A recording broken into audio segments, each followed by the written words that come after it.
এই দুনিয়ার জীবনটা ধোঁকা, একটা ছোট্ট জীবন, পুরা ধোঁকা, কিচ্ছু নাই এর মধ্যে। আমার কথা শোনেন, এই দুনিয়ার জীবনে কিছুই নাই।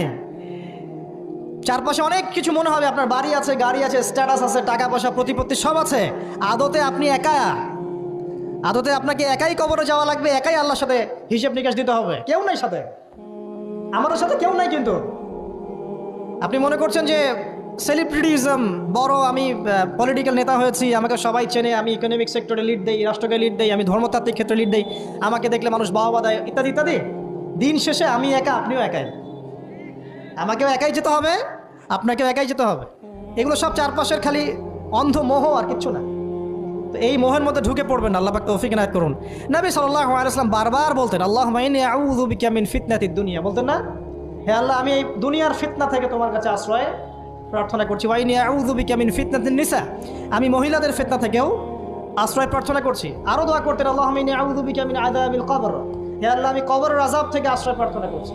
ওয়া আযাবি জাহান্নাম, জাহান্নামের আযাব থেকে আশ্রয় প্রার্থনা করছি। ওয়া মিন ফিতনাতিল মাহইয়া ওয়াল মামাত, জীবন মৃত্যুর ফিতনা থেকে আশ্রয় প্রার্থনা করছি। ওয়া মিন শাররি ফিতনাতিল মাসিহিদ দাজ্জাল, এবং দাজ্জালের ফিতনা থেকে আশ্রয় প্রার্থনা করছি। দাজ্জালে পরে আসবো ইনশাআল্লাহ। ওই যে এক ছেলে বলেছিল আমাদেরকে মেসেজ করে যে আমি একটা মেয়েকে খুব ভালোবাসি হুজুর, তাকে বিয়ে করতে চাই, এখন ওই মেয়ের বাসার লোকজন রাজি হচ্ছে না। তো এই ছেলের মধ্যে কি চেতনাটা কি, সে প্রেম করছে ঠিকই, হারাম অ্যাফেয়ার্সে আছে ঠিকই, কিন্তু সে তাকে বিয়ে করতে চায়, ওটা হালাল করতে চায়। আর এক ছেলে মেসেজ করছে, সে বলছে যে আমি এরকম জেনায় লিপ্ত ছিলাম, এখন আমি কি করব, আমি কি ওগুলো ছেড়ে দিয়ে ফিরে আসব, নাকি আমি ওই মেয়ের সাথেই জেনা অব্যাহত রাখবো? এই দুই ব্যক্তি কি সমান? সমান না। এটাই বোঝাচ্ছি আপনাদেরকে। দেখুন, চার শ্রেণীর মানুষের কথা নবীজি বলেছেন। এক শ্রেণী হচ্ছে সেই ব্যক্তি যে নিজে সুদ খায়। কারা কারা খাই? এবার হাত উঠান, কারা কারা খান? আলহামদুলিল্লাহ। দ্বিতীয় শ্রেণী, যারা খায় না কিন্তু মানুষকে দেয়। এবার দেন কারা কারা? আচ্ছা। তিন নাম্বার, খায়ও না দেয়ও না, খায়ও না দেয়ও না, সাক্ষী থাকে। সাক্ষী আছেন কারা কারা? সাক্ষী অনেকজনে আছে।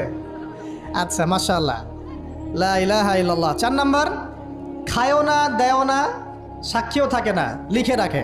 এবার লেখেন কারা কারা? এইবার তো মুশকিল। এখানে তো অনেক বিসিএস ক্যাডার আছেন মনে হয়, এবং অনেক এমন এমন সেকশনে জব করছেন যেখানে লিখতে হচ্ছে নাকি। তো এই চার শ্রেণীর মানুষকে নবী সাল্লাল্লাহু আলাইহি ওয়াসাল্লাম কি করেছেন ভাই, আমি শুনাই আপনাকে খালি। আল্লাহ নবী বলেছেন যে আমি চার শ্রেণীর মানুষকে সমানভাবে অভিশাপ দিয়ে গেলাম, এতটুকু বলেছেন।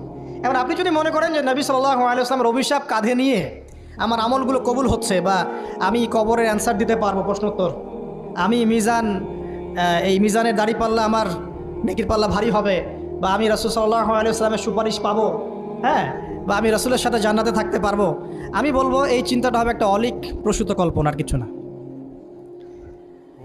এখন তওবা করেন আমার সাথে, বলেন আজকে থেকে কোনো রকমের সুদি কারবারে থাকবো না। তওবা করেন, বলেন আস্তাগফিরুল্লাহ আল্লাযী লা ইলাহা ইল্লা হুয়াল হাইয়ুল কাইয়্যুম ওয়া আতুবু ইলাইহি। তওবা করলেন তো? ভ্যান চালায় খাবেন, রিক্সা চালায় খাবেন, কৃষিকাজ করে খাবেন, ব্যবসা করে খাবেন, ছোট্ট একটা মুদির দোকান করে খাবেন, যদি কিচ্ছু করতে না পারেন রাস্তায় মুচিগিরি করে হলে খাবেন, সেলুনে বারবার হয়ে খাবেন, তারপরে সুদের দিকে যাবেন না ইনশাআল্লাহ। পারবেন? আপনার রিজিক কি আপনার হাতে না আল্লাহর হাতে? না, আমাদের রিজিক তো আমাদের হাতে। যে ব্যক্তি মনে করে রিজিক আল্লাহর হাতে, সে কি কখনো ঘুষ নিতে পারে? সে অন্যের সম্পদ আত্মসাৎ করতে পারে? সে অন্যের জমি সিজ করতে পারে? সে দুর্নীতি করতে পারে? সে সুদ খাইতে পারে? কেন খায়? কারণ সে মনে করে রিজিকের মালিক সে নিজেই। এগুলো করলে তার সম্পদ বাড়বে, না করলে সম্পদ বাড়বে না, এই কারণেই তো সে কাজগুলো করে। আর আমি খুব ভালোই বুঝি, অ্যাটলিস্ট আমি খুব ভালোই বুঝি যে এই কাজগুলো ব্যক্তিরা কেন করে। উত্তর শুনবেন? উত্তর হচ্ছে পরিবারের জন্য। কার জন্যে?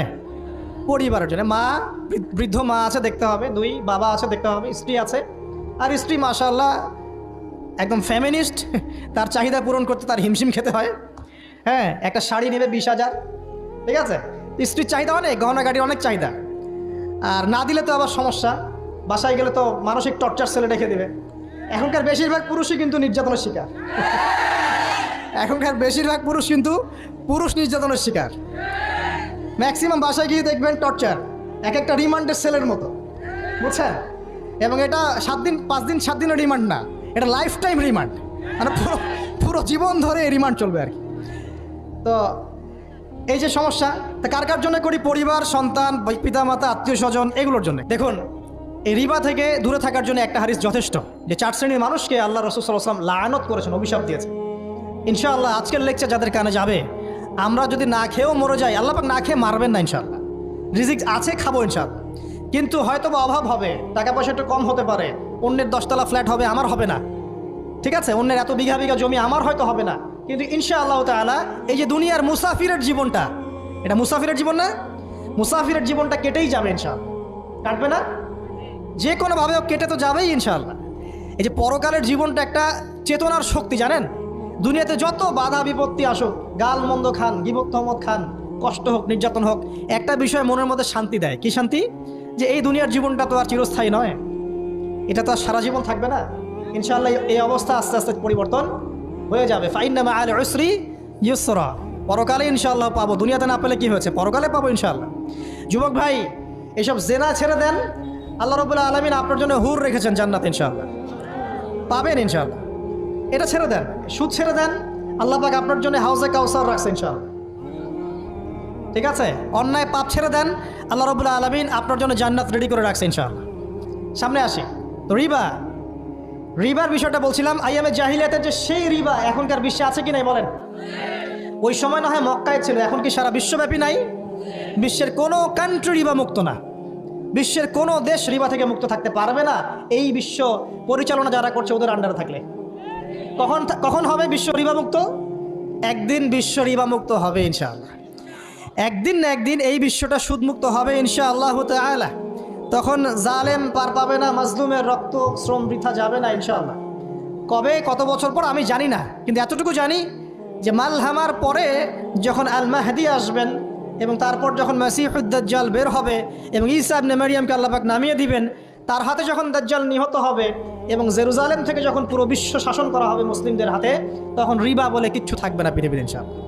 তার আগ পর্যন্ত এই অবস্থা সলভ হবে কিনা আমরা জানি না, হতেও পারে নাও হতে পারে, তবে ওই সময় যে হবে নিশ্চিত ইনশাআল্লাহ।